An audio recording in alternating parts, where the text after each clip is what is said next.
Hello and welcome back to Work Inspired. I'm your host, George Lucas Pfeiffer, and today we're speaking with Priyesh Ranjan, who's the CEO of Vorto, a software company for the logistics industry that combines cutting-edge technology with sustainable practices in a really fascinating way. Today we'll be talking about the 10X effect, culture within a mission-driven organization, and the startup life. We've got so much to discuss. Let's get started. Work Inspired starts right now.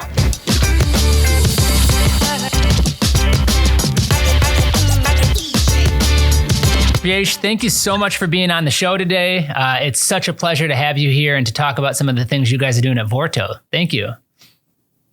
You're most welcome. It's my pleasure as well. So let's start off by hearing your professional story. Tell me a little bit about how you got to where you're at today. So by background, I'm an engineer. I've kind of been in the tech world most of my career. Growing up, my father was in the Air Force. He was a fighter pilot. He was in the Air Force for over 40 years. So been in that life a lot. Played a lot of team sports. So I kind of enjoy, maybe that's one of the reasons why I kind of enjoy the startup culture. I'm very passionate about mission-driven companies.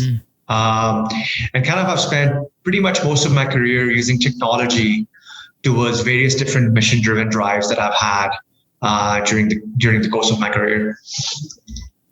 I'm interested. I mean, obviously, I think we're gonna the relationship between some of what we'll talk about later and how you're structuring how you structured the path through last year with the Army and the Special Forces, and your dad having been in the Air Force. I think that's a nice coincidence. But let's talk about mission. Let's talk about the mission for Vorto. Tell me a little bit about why you started it and what is the mission. So supply chain, I don't know how much you know about supply chain, but in a nutshell, it's basically kind of the bloodline of almost everything that touches us in our lives. Mm-hmm. And oftentimes it's probably not very well understood on how big supply chain is in our lives. Some of that got very evident during COVID. People started realizing it. So, but in a nutshell, while it's a bloodline of society, it's phenomenally inefficient. Mm. And it's inefficient in many ways. It's inefficient in it's very archaic. So the processes in it are very archaic, which basically create a lot of waste, a lot of transportation waste. We end up using a lot more transportation than we need, which obviously has an impact on carbon emissions. It also has a very large economic impact. When supply chain is inefficient, it starts to impact the economic fabric of everybody. The companies that are actually moving products and selling products, including the consumer that's buying products. So kind of our mission is driven around sustainability, but I know sustainability is kind of the school word over the last few years. We define sustainability a little bit differently. To kind of give you an idea, I came from India. I'm very familiar with carbon emissions. I very rarely saw the sky blue in a lot of these metropolitan cities that I grew up in. And what I learned very quickly is sustainability is driven when two things happen. One is whatever the goal you're going after is being achieved, but at the same time, the economic infrastructure behind it is sustainable. You know, in developing nations, we've never had the time to work on environmental and sustainability because you're just trying to figure out the economic fabric of society. So the way we go about it is we see supply chain as, okay, there are a lot of inefficiencies with transportation. Let's go fix that. But at the same time, create economic value for the players that are participants in it. And when you do that, it fuels the sustainability that you're looking for. So it's the yin and yang. You got to get both right. And we basically are focused on using technology to basically make supply chain efficient, reduce carbon emissions. At the same time, make it so efficient so that the participants do the right things. At the same time, the consumers see the value by not seeing products being so expensive in America and other countries. Yeah, and obviously supply chain is kind of taken center stage here in the last 12 months or so with some of the issues brought about by the pandemic. Most of us have faced some sort of crazy delay in something that we wanted, the move to e-commerce. And I think, some of the issues with different countries and the restrictions and some natural, issues. So I'm glad you brought that up, because we talk about sustainability quite a bit too when we are talking about workspaces and investing in physical space. But clearly you can't only think sustainability. There has to be an economic justification for it. And so you found a way to kind of combine efficiencies using technology, but also work in the sustainability practices, which I think is a hard recipe for a lot of companies to figure out. How can I actually do both, right? What are some of the ways that Vorto does that? So I just simplify it. We are kind of very heavily focused in the trucking space. Mm-hmm. And in a nutshell, I would say, think of a triangle. The top of the triangle is the consumer, our customers who are buying products. One edge of the triangle are suppliers from whom they are buying, and the other edge of the triangle are logistics providers, the movement of that product, so to speak. There's a lot of inefficiencies that take place in making decisions on who to buy from, where to buy from, and how to move it, right? If you are focused on reducing costs, reducing emissions, the network, the way you would buy and the way you would move will drastically change. Today, the way it's done in supply chain is a separate organization goes and does all the buying, and then a separate organization goes and does all the moving. It's almost like back in the days before Amazon and all these companies, where you would go and buy something, and then you would start calling FedEx and UPS and all these companies to try to figure out, how to get that product to your home. So that concept doesn't exist in the business to business space. So we have built this automated platform where shippers like Halliburton and several others can come on. They have hundreds of suppliers, thousands of suppliers on one side, thousands of carriers on the other side. And then the software basically automates with two things in mind. One is driving the total delivered cost down for a shipper. And second is making the system very efficient. So to give you an idea, when you do it like that through automation, through AI, we have been able to move the same amount of products with 66% less trucks. Wow. And that has a massive impact. It makes the trucking companies more efficient because they end up getting more utilization rate. It has a carbon emission impact because you have less deadhead trucks driving empty, trucks idling, waiting around. And it has an impact even for the suppliers because they get more utilization rate. So you're trying to create a win-win between all the three edges of the triangle. So we call it the trifecta. And when you get that right, it has the right economic fabric to actually drive the sustainability we are looking for in the society from an ESG and carbon emission perspective. Nice. It's interesting the timing of this conversation, Priyesh. We recently interviewed two C-level executives for Coyote Logistics, which is a UPS company. And then the last interview we did was with a pretty well-known futurist who made the statement on our show that AI is as relevant of an invention as fire. And so it's interesting that your business is combining a booming industry. Coyote was telling us that, logistics is hot right now. And it'll be interesting to see over the next 12 months, 24 months, if we are able to sort out some of the delays that we've got with getting products to consumers.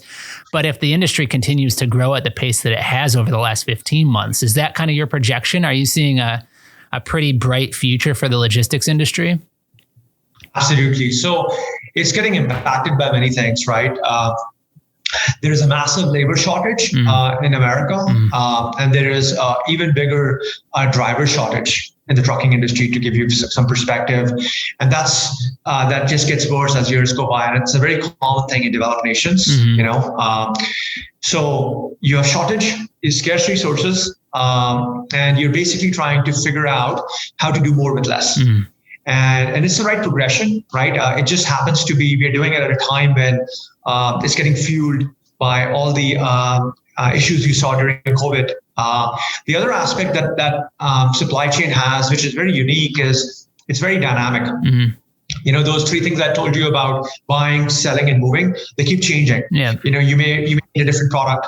The seller may not be able to deliver the product for XYZ reason based on all the disruptions that COVID created. Though, to react to those disruptions, is phenomenally hard for you and I to do it because it's too much cognitive overload. So it's very prime for computers and AI to make those decisions because it's speed of decision making, it's being consistent with your decisions, and all of those things tend to culminate phenomenally well with technology.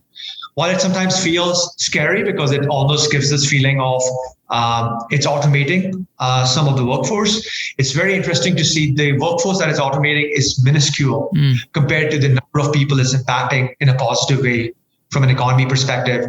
It's impacting a little over $3 million truck drivers in our country, which is the largest occupation. It's impacting carbon emissions. It's impacting these large companies and small companies that are actually the participants to drive that sustainability. So while it may get that bad rep of automation a little bit, that's such a minuscule piece.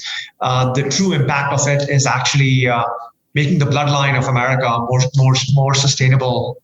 So we are really passionate about it, and I think the timing could have never been better as far as I'm concerned. Cool.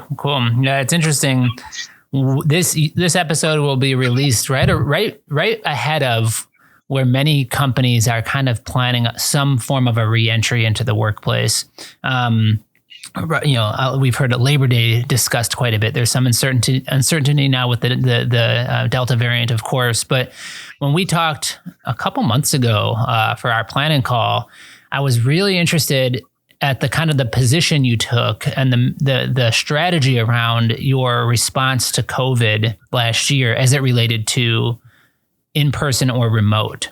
Could you walk our listeners through your thinking process, your decision-making process around COVID-19 response in 2020, and then we'll talk about what's happening right now in 2021.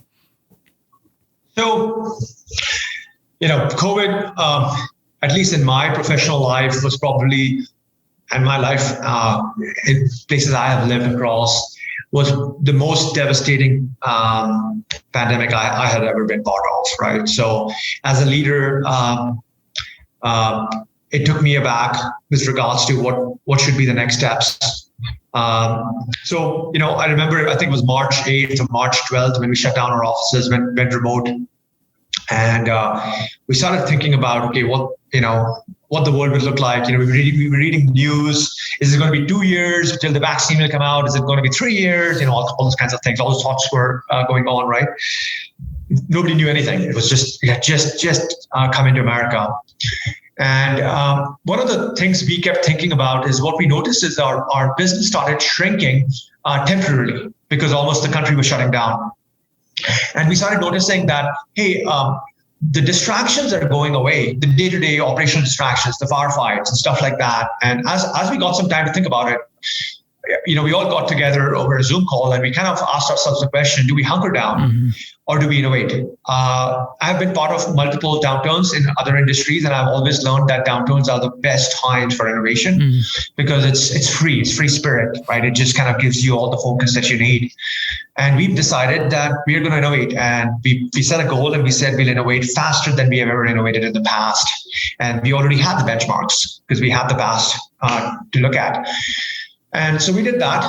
And while we did that, we started doing it remotely. And what I learned is we individually were much more productive than we ever were. I was much more productive than I ever was. I would wake up early in the morning and I would be on the phone till I would go to sleep at night. And I got more done. A lot of others got more done. They didn't have to drive to the office, stuff like that. But as we started looking at a deeper fabric, and we started asking the question, are we moving? Are we innovating as fast as our culture typically innovates as a team? We started noticing that the team was not moving as fast. So it was kind of a very unique dilemma as a leader. We as individuals thought we were productive, but we as team didn't think we were moving at the same pace because of the type of innovation that it needs. It's a very complex problem we are solving. It takes a lot of personal interaction. It takes a lot of personal energy. It takes hours and hours. We work very lengthy hours, and it gets very hard when you're doing it alone. in a vacuum. Startups by nature are very ambiguous. So you don't have very clear directions. Here's what the next 7 days will look like. Right. It's more like, here's what the next 3 hours will look like. Yeah. Right. And all of that breaks in a remote world because you don't have that side conversations, that shoulder to shoulder conversation. It gets very mechanical. The other challenge we face is, I'm an engineer. A lot of us are engineers. We just are not natural speakers. So we would rather just keep coding, right? But there were all these different dynamics that I started noticing. And so we got all the team together and we said, hey, what should we do? And the team, our culture is very strong. It's been built over multiple years. And it's a very interesting culture. They measure productivity by the mission, the team, versus what their personal productivity is. And we made this call that, okay, let's come back to the office. We took all the precautions from wearing masks to making sure we cleaned the place multiple times a day, having social distancing. Our conference rooms were very weird because you could only have 3 people in it, and those kinds of things. But it was overnight, everything changed. The culture was back. We could feed off each other's energy. Having said that, I will not say that working from home does not allow innovation. I think it does. It all depends on what you're doing. Larger organizations, when I've been part of very large organizations, it's very incremental innovation driven. Startups have very limited runway. They have very long runway because they already have enough money coming in. And honestly, I truly believe that they would do better if they work from home or have a very big home working culture. Startups are so limited, runway is limited. You got to make the plane fly before you run on runway. And if you're solving a problem as complex as ours, which is a very antiquated industry, a lot of pushback towards adopting new technologies, you have a small runway, hard problem, and you're better off, at least we were better off working together. And then some folks didn't come to work because we never mandated it. And it turned into just an organic hybrid model without really setting any goals, any rules. And even today, people work from home and they just make that decision that after a couple of days, I need to get back to the office because I have lost connection with my team or my team is not moving fast enough. So it's very interesting, but it's kind of worked out really, really well. It's kind of a organic hybrid model, and I think it's just driven by the culture, not so much by me or by any rules that we set up in the company. Well, you've touched on so many different topics there. You talked about culture. You talked about I think really interesting, the difference between productivity and innovation. Clearly, they relate to one another, but that you can have an increase in productivity and a decrease in innovation. And I think what you're saying about the startup culture, I think even large organizations to some extent can apply that within certain teams in their business. We're seeing that large organizations will find that certain teams are able to do their job maybe even better than they did before the pandemic in a remote fashion. But then other teams that maybe more resemble a startup or an entrepreneurial mindset within the way that team dynamic works are so much better off together. And so it's really interesting. And when you talk about the nature of remote work to connect people across geographies, then you start to say, all right, how do we learn from the best of both worlds? How do we take that benefit of being together and those interactions and the specific job function, like you had mentioned, engineers that really thrive off of just being around one another and those unplanned, conversations, or even just looking at what someone's doing and being inspired by it. How do you take that and somehow translate it through a remote space or into another office that's on the other side of the world? So I think what we're hearing from a lot of leaders, especially as we talk to them on this show, is that it is organic. We're figuring this out as we go. And so when you just said we kind of just naturally fell into this hybrid model that wasn't necessarily significantly planned, I think that's spot on. That's what everybody's doing now. The pandemic opened doors to new ways of working. It sparked innovation with some of the technologies and some of what you're discussing, and also just changed the way that people thought about work and time and place. And so it's all great stuff. I love that you're giving us a real life example of how this worked for you in 2020. Now, I can see in the background there, you've got a number of people in person behind you. And when we talked before, I was really fascinated by how you kind of broke up the people that were really did a great job from home and called them your army. And then you had those people that really thrived on being together in person as your special forces. So tell me a little bit about that concept. And is it something that's kind of held true into this year, midway through 2021? So this is a philosophy that we use a lot, and I've used it in my past companies as well. It's so there's two angles that are happening in startups. One is this leading edge of innovation where you're trying to pioneer and do something that has never been done before. And then you're coming from behind and you're trying to stabilize and scale it. So one is more process driven, one is more organizationally scaling driven, and one is more ambiguous, so to speak. So special forces are set of folks that we recruit that are very good with that. They thrive in that culture. They thrive with ambiguity. If you go online, we have these nutrition facts. Those are the core values of our company. And one of them is embrace ambiguity to unleash untapped value. In other words, whenever there is an ambiguity, they see an opportunity. They change fast to act fast. So they kind of thrive in that kind of environment. They're very good with non-clear directions, phenomenal speed, phenomenal pace. And when we had COVID, obviously, we didn't have from a space perspective, we had to be very careful on are we having enough social distancing, so on and so forth. So the folks that naturally gravitated to the office for the special forces, they're the ones that were dealing with that ambiguity, the cutting edge guys and girls on the innovation side. The Army is more process centric, and it has kind of worked pretty well when they work remotely or when they work in the office. Having said that, some of them like to be in the office, so they love the energy. Some of them are like some hybrid, those kinds of things. So it's kind of naturally that happened. That was also very organic. Our company is structured as Army and Special Forces. It's always been structured like that. So when we recruit folks, we tend to give them the opportunity to be on either side. Some people love process, love details, love scaling organizations, and that's a different skill set. Some people love this Special Forces world. That's a different skill set. And we kind of encourage both sides. So like you said, during COVID, it was kind of in a very organic way. When I would come to the office, I would see most of the Special Forces people in the office. And when I would be on the Zoom calls, I would see most of the Army folks working remotely, and it worked beautifully. Today, most of them are back or most of them are in some kind of a hybrid model. But that's just something that we kind of learned and kind of it further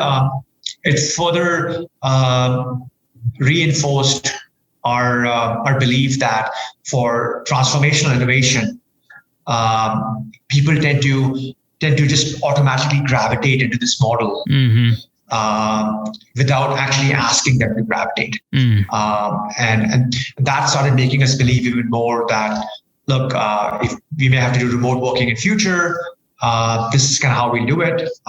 Remote work has been a very common thing. I've been in the tech world, and about 20 years back, it was a very common thing where a lot of software engineering was actually going abroad. And we had the exact same model and exact same trade-offs.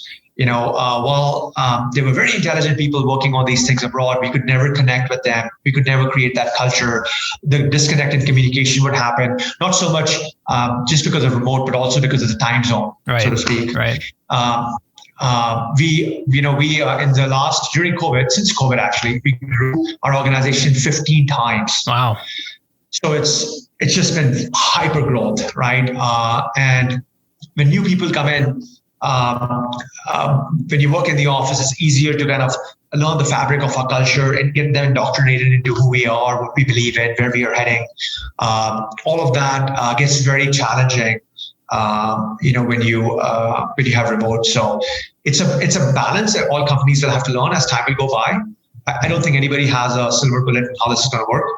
But I think I feel pretty fortunate that I think we have found something that works for us, right, and for what we are trying to solve. If that makes sense. It's really interesting because culture is so important. It always has been. Ever since I've been in our industry, we've talked about culture. It's changed the conversation a little bit over the years, but I think, the traditional startup culture, if you could call it traditional, is, 15-hour days. It's passion. It's blood, sweat, and tears. And, you said it yourself. It's mission driven. We're all going to get behind this goal and we're going to make it happen. 15 times growth. That's exciting to anybody. I mean, that's crazy growth. Congratulations on that success. But it's so fast moving. And whether you're talking about an agency or you're talking about a startup, I mean, that's the people that work for those types of companies thrive on that energy. And so what I'm interested in, I think a lot of people are trying to figure this out as they try to determine the balance of remote versus in person and what does their successful hybrid model look like, did you start to see the people that traditionally had been in person, but were more in that the army camp or whatever you want to call it, and were maybe more remote over the course of the last 15 months, did they start to lose some of that startup culture that I just described? And then did it come back as they started coming back into the office a couple times a week? Or were you able to find ways to kind of maintain that zeal, that passion, that startup life, even when you couldn't see your people? So that's a really good question. So I think the way to think about this is cultures are driven with regards to certain missions. The way our culture has, and the way the type of people that have got attracted to our company are attracted with this concept of team before me, team before self. Where's the team going? Is the team winning, so to speak, right? So it's that type of a culture. So like when they are working or they're doing all these intense hours and they're solving such a hard problem, it's very peer driven. Mm-hmm. It's peer-to-peer accountability driven, right? Because like there's trust in that team and you don't want to let your team down, right? Those kinds of things. So it's just very natural that when we work remotely for too long, that disconnect starts to happen because of the pace at which we have to go. We are solving a very, very hard problem. It's like startups. I always say it's for people in a specific phase of their life. Just like special forces, you don't keep going for these missions till you are 80 years old, right? You do it for a few times and then you're like, okay, I'm going to do something different. Same thing. Startups is mission. You're in a phase of your life. You're like, I want to make an impact, and this is my team, and I will do everything possible to contribute and make my team win. So in our culture, it's just been very natural of them automatically realizing they're disconnecting and reconnecting back by being at work. Or socializing with team members. So it's been pretty natural. Now, I think your question was, does that mean that people working from home in this environment would lose the startup zeal? I personally think yes, because I'm biased. I've played a lot of teams. Let me give you an example. If you've ever done CrossFit, the consistent energy that you feel from the whole team, and it's every minute, every second, versus think of like doing CrossFit where every 2 hours we'll do a Zoom call so you can give me some energy. And then I'll go back to doing CrossFit, right?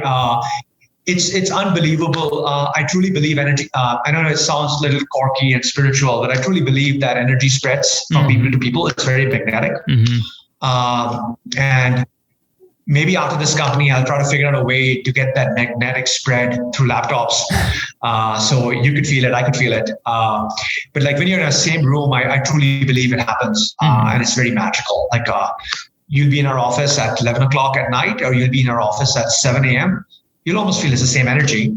That gets very hard to replicate through Zoom or Teams and stuff like that. Yeah, it's really interesting because when you were talking about it, I was thinking about a sports team. Some people will go out for, I played hockey and I ran cross country when I was in school, and hockey is a team sport, and to go and play hockey by yourself is not much fun. You're probably not going to develop that well.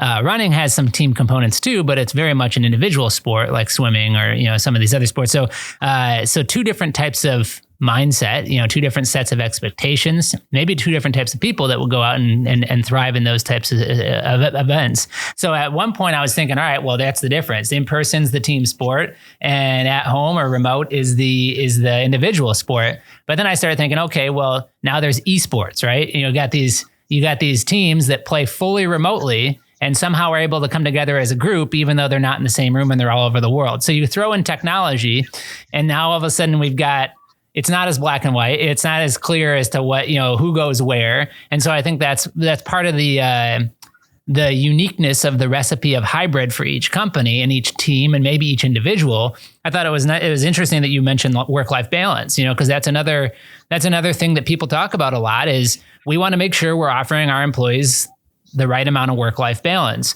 And often that in the past has been make sure that you are able to disconnect from your work at 5 o'clock, right?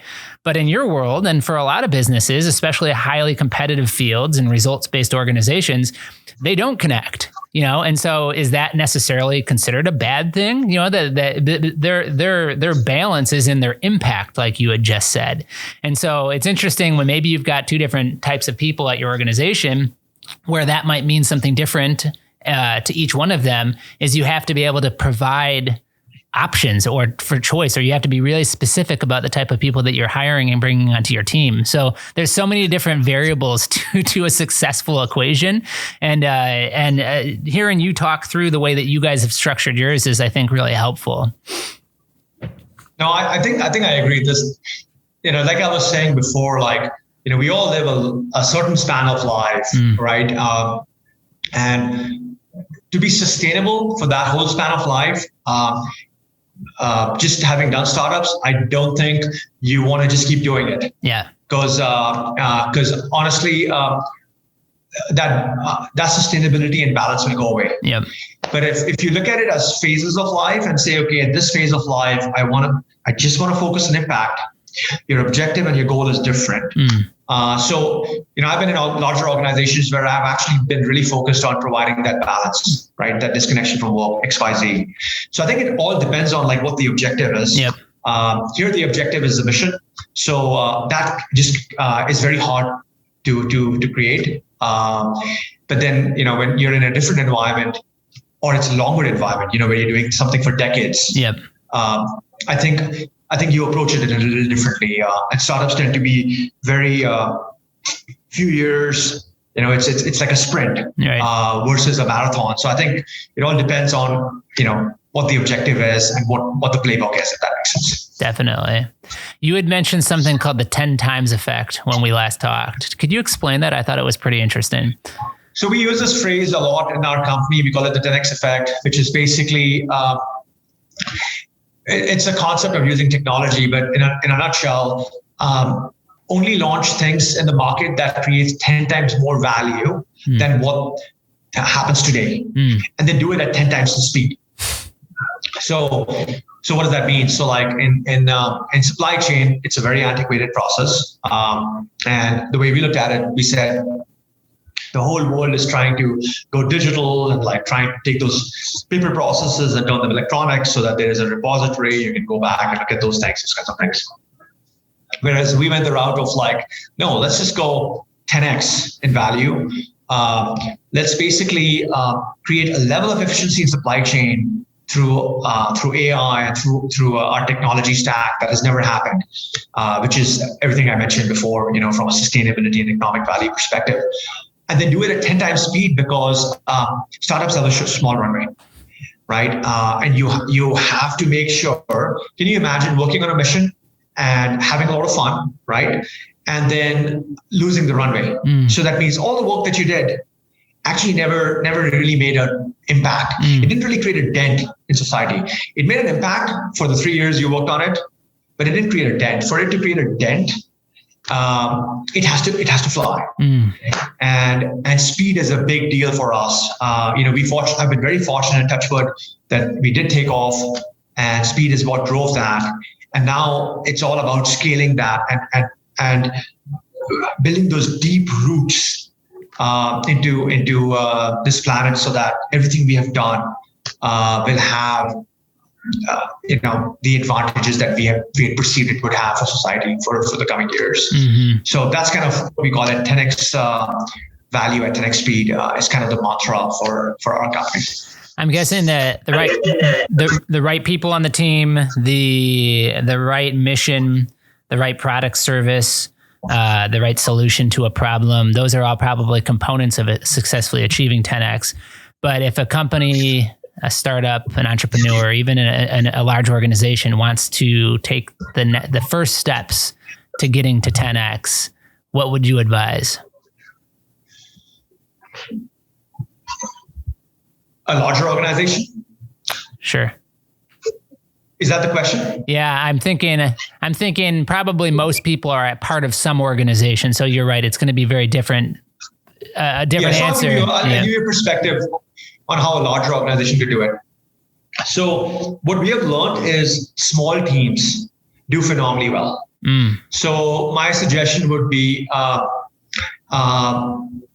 build really small teams, isolate them so that they can incubate with a microculture, a micro mission, a micro objective, right? It gets very challenging in large organizations to get the cultures aligned, to get the missions aligned, to get all of those things aligned. Because as organizations get really big, they have different product service lines, they have different customer bases, they have different business models. So almost everything starts diverging very quickly. Right. There'll always be one common fabric in spite of that. But innovation gets a little challenging. It's tricky, I would say. So I think the way I would recommend, that's kind of how we did it as well. When I came in to this company, we went through a process of really shrinking the company to something extremely small. In fact, we went and took a co-working space because we wanted to create that fabric of like that team. And it worked magic, right? We were all together 7 days a week. And we were just going at it together as a team. And then we organically grew that. Now we obviously have become a much larger organization. And what we are trying to do constantly is create those hubs of small teams that are phenomenally empowered, across dimensional, have full accountability and ownership in what they're doing. We try to thrive into that day zero model, right? If that makes sense. And that tends to work. It can be scaled. But having said that, it's easier said than done. I'm sure we'll get to a certain size where I would start finding that pretty challenging myself. And then I'll have to come up, we as a team will have to come up with some other hybrid model. But for now, this model has been working pretty well. I think you're spot on. A previous guest who's actually launched a startup in the AI space, she came from Google and she talked about her experience there. And it sounds like Google does that very well. They create these small incubator groups that are given a specific task, a short runway, and then they innovate very well that way. So I think that's great advice. Even at a company the size of Google, it can be done. Let's finish the conversation here with just some advice. Maybe you've been successful. It sounds like 10x leads to 11 times growth. So it sounds like you're doing a great job there, and you're in a great industry with a great technology. Sounds like there's some success ahead as well. So if you were giving some advice, let's start with a resource. What's been a resource that's been valuable to you in your career? I think the biggest resource that has been valuable to me is team sports. Team sports. Wow.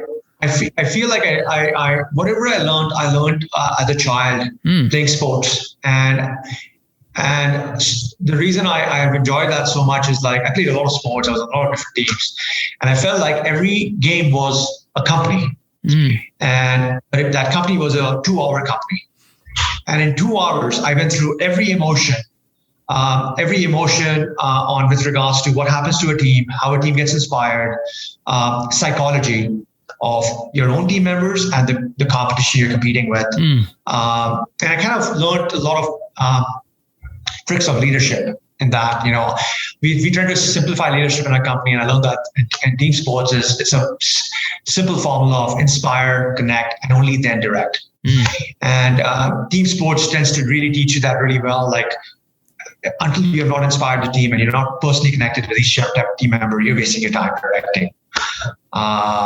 So whenever I get into a tough situation in my whole professional life, all I do is I go back to my childhood and I start thinking about all those dynamics. Because in professional life, it's quite limited on the number of companies we do, like, 10, 5 to 10, or whatever the number might be, or maybe some cases a little bit bigger, right? Mm-hmm. In team sports, we've probably played, I don't know, hundreds of games, right? So what happens is you have all these moments, all these, I call them micro companies. And there's so much learning that you can kind of really dig deeper into. So that's kind of been probably the biggest resource. And the second resource I would say is my father was also big into it. And I was around him a lot during his years when you become a squadron commander of a five, squadron, those kinds of things. So I saw that very similar strategy that he used, which was also driven by sports. So maybe that reinforced it. So that's kind of probably been the biggest resource I've had when I get into a bind and I'm trying to figure out, what the next step needs to be. It's cool. I've heard people refer to work as a sport, but I've never actually heard somebody say that when they were playing team sports, they thought of each game as a company. That's a unique perspective, and I appreciate it. So in addition to joining a sports team at a young age, a team sports, going out and being on a team, if there was any advice that you would leave to your predecessor or someone you were mentoring, what would that advice be? I think our generation and the future generations that are coming in, one thing I really like about it is they're quite mission driven. They're very impact driven. They want to create an impact. While being mission driven and trying to create impact is also pretty fashionable. It's kind of the cool thing to do. The one advice I'll give is when you're mission driven, when you're impact driven, you actually fail a lot more than you win. You face a lot more adversities than victories. So one advice I give is grit, right? Have phenomenal amount of grit. Don't give up. Be relentless, because that's the only way that mission will come to fruition. And don't rationalize defeat. Don't self-rationalize things when things don't go well, that, it was meant to be, or the external environments created that. So while it's good to be mission driven, while it's good to be impact driven, it's also very important to have a lot of grit and be relentless, because that's what will get you across the finish line. Because that's kind of what I've learned. I'm also very mission driven, but I've always felt like everything I've done, it feels like there are more adversities than successful milestones. But if you are just very gritty, it's almost 100% success guarantee. It's almost impossible to fail if you're very gritty. So that's kind of the advice I give to the next generations coming. That's great advice. It's impossible to fail if you're really gritty. I like that. And I applaud all that you're doing. Congratulations on your success. I think it's great that you're finding a way to leverage emerging tech and disruptive tech and to use it for the better, not just to better the bottom line, which it sounds like you're doing for a lot of companies, but also to better the planet and to better the lives of others. So thank you for everything that you're doing. Thank you for being on the show. Your insight and your perspective has been truly appreciated. No, I really enjoyed the conversation. I really appreciate you taking the time. So I really enjoyed this. Thanks for listening. If you enjoyed this conversation, please take a moment to rate our show. If you haven't already, be sure to subscribe to the Work Inspired podcast so that you don't miss any of the incredible guests we have planned for upcoming episodes. We'll continue to find the best and brightest minds in business so that you can learn, grow, and succeed, and so that we can all work inspired.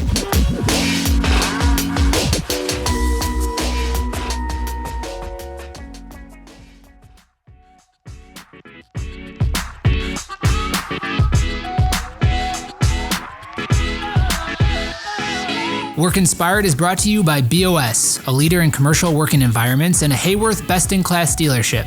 Experience our 360 approach and discover the team, tools, and techniques required to navigate the complexity of your next workspace at BOS.com. If you have ideas, feedback, or would like to be featured on our show, please email podcast@BOS.com. Thank you for listening. This has been a Workspace digital production. If you're interested in launching a podcast at your organization, please email info@workspace.digital for a free consultation.